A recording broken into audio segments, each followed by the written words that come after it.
There's a reason women often sense things long before words are spoken, a reason older than psychology itself. Carl Jung called it the unconscious bridge, a hidden faculty that allowed women to see the unseen, not through logic, but through what he described as a symbolic knowing, an intuition born from the collective feminine psyche. But over time, this idea was buried, dismissed by modern science, forgotten even by many Jungian scholars. What if Jung was right, and female intuition is not mystical nonsense, but an ancient survival intelligence that still shapes how women love, trust, and see truth? To understand Jung's forgotten theory, we must return to 1916, to a time when he locked himself in his study for weeks, painting visions that came to him unbidden. He called these visions messages from the unconscious. Among them, he saw a woman cloaked in gold, an inner figure he named the Anima. But what Jung discovered next shocked even him. The Anima, he wrote, was not only a part of man's psyche. It was also the mirror through which women accessed their intuitive intelligence, the feeling function that connected them to what he called the collective unconscious of humanity. Jung believed men access truth through thinking, while women access truth through feeling, not emotions, but a deeper form of empathy that perceives without analysis. He called this the feminine way of knowing. It's the reason a woman might say, "Something feels off," even when all facts look fine. Science now calls it pattern recognition, but Jung saw it as the soul's radar, a wisdom written into the female unconscious, refined by thousands of years of survival, caregiving, and emotional attunement. This, he said, is why intuition is not superstition. It's the oldest form of intelligence. Jung's notebooks reveal a secret few ever read. He wrote, "The feminine knows the world through participation, not possession." To him, intuition was the language of connection, not control. When a woman intuits, she does not calculate. She listens to patterns, silences, subtle vibrations in human energy. This is why her insights often appear sudden, even irrational.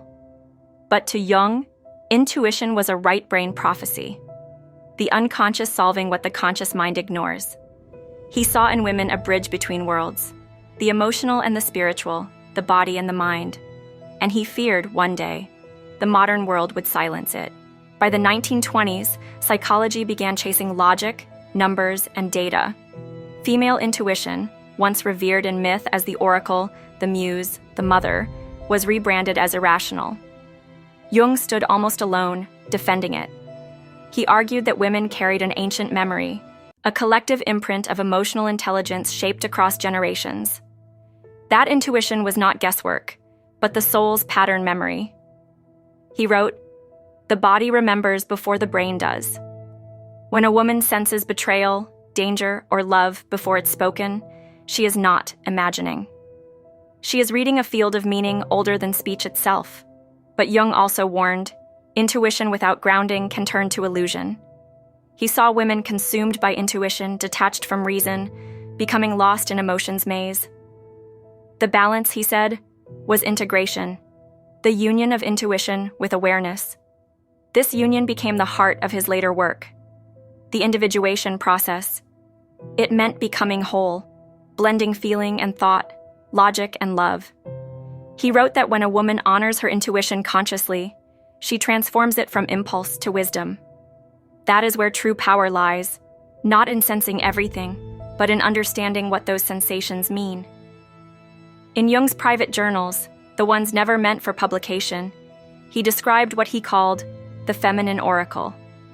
It wasn't a woman, it was a force, a psychic current that flowed through every intuitive woman he met. He wrote of one patient, a painter, who would dream of colors she'd never seen, then find them days later in her work. To Jung, this wasn't coincidence. It was psyche communicating through symbols. He believed female intuition was the purest example of what he called synchronicity, meaningful coincidence without logical cause, the universe responding to inner feeling. And perhaps that's why intuition can't be measured, because it belongs to a language older than thought. But Jung also noticed something darker. The same intuition that can guide can also deceive. He called Today, science is catching up with what Jung once whispered from the margins. Neuroscientists now find that women's brains have denser connections between hemispheres, the literal bridge between logic and emotion. What Jung intuited a century ago is becoming visible in scans and studies. The female mind feels to know. But Jung would remind us, intuition is not about gender, it's about integration. Every man carries his anima, the inner feminine. Every woman, her animus, the inner masculine. And when both are honored, intuition becomes the voice of truth, not chaos. He believed this was humanity's next evolution, to move from knowing with the mind to understanding with the soul. Jung wrote near the end of his life, "The privilege of a lifetime is to become who you truly are." He meant that the journey of the intuitive woman, of any human, is not to escape reason, but to marry it with feeling. When intuition is silenced, life becomes predictable, but empty. When intuition is trusted, it becomes dangerous, but alive. And somewhere between those two fires, safety and soul, the truth waits. That truth, Jung believed, is what makes a woman's intuition divine.